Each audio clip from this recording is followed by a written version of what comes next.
Hello, Abnormal Investigations. It's good to see you guys. Next month, starting on the 1st of June, we're going to be releasing, or trying to release, 2 videos a day. We're going to be releasing one at 5 p.m. and one at 8 p.m. We're going to do a little mix and match. It may not all be Dogman. It's going to be a little few different things, as this is Abnormal Investigations. Everything is abnormal. And you might be asking, why 2 videos?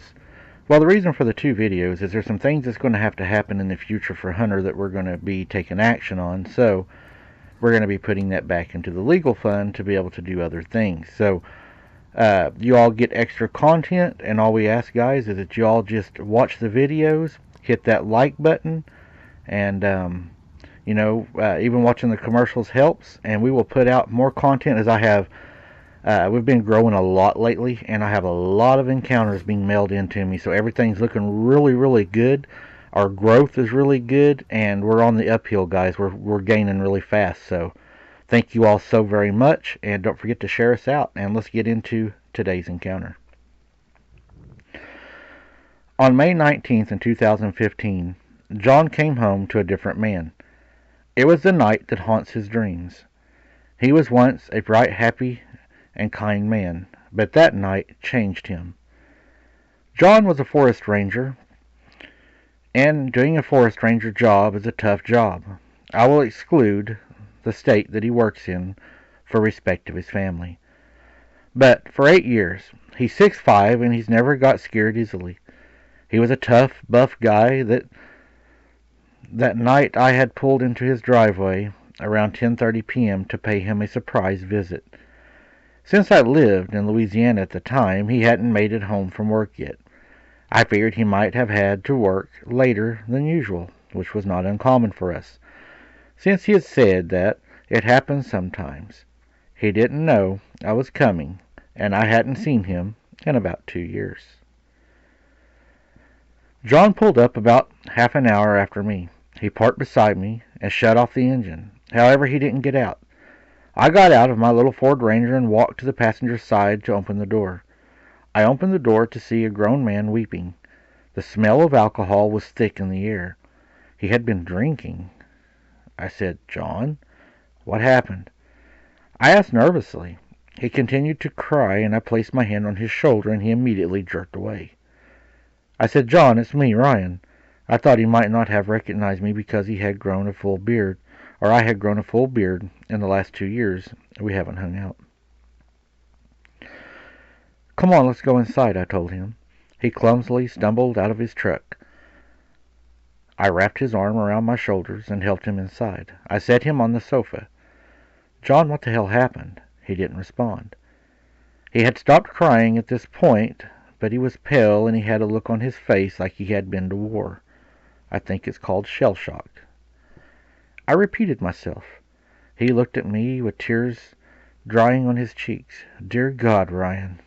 He stumbled over to me with shaking legs and gave me a hug.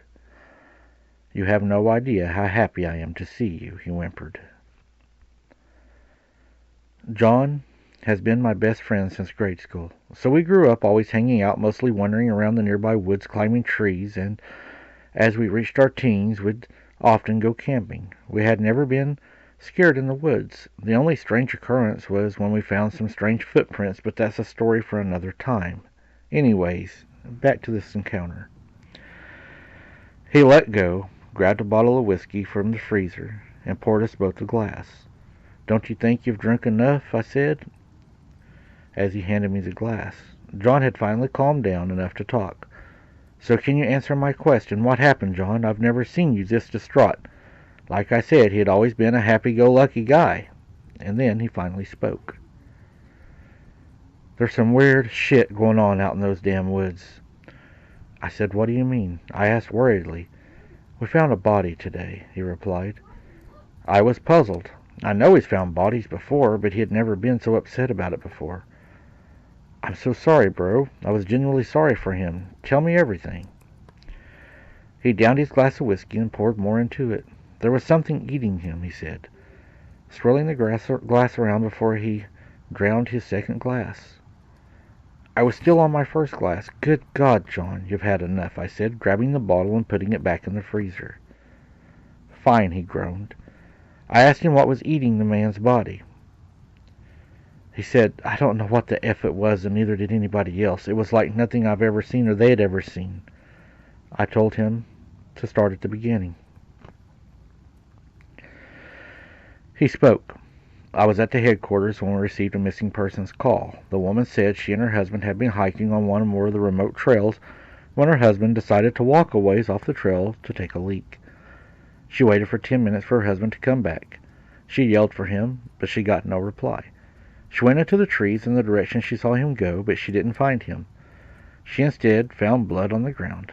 That's when she called us. My coworker Bill and I immediately packed our gear and we headed to the location he was last seen. We didn't have to go far. We found his arm about 100 yards off the trail, and the rest of him was about 50 yards further. The sun had already set, but we had our mag lights, and when I found him, there was something else. It was squatting over him, and I could hear the tearing of flesh as it ripped through the chunks of meat, and the breaking of the bones as it crunched them. It sounded like ball bats breaking. The power of this thing's jaws were massive. John began to tear up again, but he pulled himself back together. He continued, "I shined my flashlight to get a better look at what it was. I should have just ran. God, I won't say that word. I should have ran." I just froze. Bill was just as terrified. We couldn't move. It stood up and it turned toward us, giving us a full view. It was tall, about 7 feet. Its skin was pale gray, and it seemed like the skin was painfully stretched over the bones. It was so skinny. It had a single large, pure black eye on the left side of its face, its mouth open, and the damn thing looked like a sick dog, honestly, that was walking on its hind feet. And it was slobbering like it had some kind of disease, like rabies or something that ran through my, I don't know. It opened up like a blooming flower, like petals filled with rose upon teeth. The mouth vibrated as it made an awesome, eerie sound that reverberated through my chest, almost causing me to paralyze. He paused, grabbed a cigarette from his pack, and lit it. He took a long puff and exhaled. His story sounded insane, but the look of pure fear on his face told me otherwise. He was telling the truth. He would sometimes lie to scare us, but this time he was telling the truth. He was shaking so bad, sweating and crying, shaking. I've never seen somebody like this. He was in pure shock. "Please continue," I told him. He said, "I pulled my .45 and took aim. My coworker screamed and ran. I prayed it would do some damage, or at least buy us some time. It then lunged at me, and I fired. It wailed, and it proceeded to empty the clip. However, I still stood. It was bleeding bad, but it acted like it was just a scratch. I ran. I've never seen anything like that or been so scared in my life, but the bullets had taken effect. It was laying on the ground, almost spinning in a circle with one leg kicking. I knew that I had wounded it mortally. Jesus, I thought I was going to die. He took another drag. My lungs and legs burned. I felt like I was going to pass out. We made it back to headquarters and turned around to see if it followed us, but there was nothing there. We were safe." I sat there in disbelief, still holding a mostly full glass of Jack. "My God," I replied. "Sounds insane." "I know, but it was so vivid and real," John said, with trembling hands. "I'm done working the late shift. The police took a statement and Bill quit on the spot. The police said it was probably a hallucination caused by the shock of finding a mutilated corpse, but I was adamant that it was real. I've seen so many corpses. I know what I seen." One of the officers pulled me aside and said quietly, so no one else would hear, "If I were you, I'd just forget what you saw. It's better to let us handle it. They know what the F is out there, but they won't tell us details. I'm terrified to go back into those woods. Screw risking my life for this job. I'm not going out there any damn more." John finished telling his experience. "I'm going to bed now, and I think you should do the same." John got up, gave me a bro hug, and thanked me and went to his room. And as he was going to his room, I asked him, "Are you going to push this further to try to find out what's going on?" He said, "After what I seen tonight, I looked into the eyes of Satan himself. All the little boys and girls and other men that go missing in these woods, I now know what took them. I used to not believe that it was anything other than wolves or some animals of the wild. But if you would have heard the breaking and the ripping that this thing was doing and how fast it was devouring this person, you would know that their attacks are deadly. There's no way you could survive it. You would have to kill it before it got to you, and the way it moved, my God. He shut the door. As I was laying in bed, there was a single gunshot. My life also changed that night, and I'm guessing you all know what happened. Thank you for your service to all the park rangers, for God only knows what you all see and what you have to hide. Wow. My condolences. Sounds like he's seen something that he was not able to understand or to be able to deal with. It was more than he could bear. I hear that happens a lot. You know, there was another game warden I heard took his life also whenever he seen something. There's no telling what they're seeing out there, what they're covering up. I think we all know the answer to that. The way it was eating that guy, and he talked about the bones breaking like ball bats. I mean, that's like biting through arms and femurs and stuff like that. That takes so much force.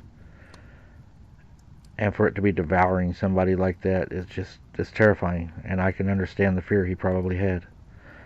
Guys, thank you for listening to this one. I don't know any more input to give. I think we all know what happened. I look forward to seeing your comments on this one. Don't forget to smash the like button. It helps so much. And let me know about what you think about the 2 video drops next month.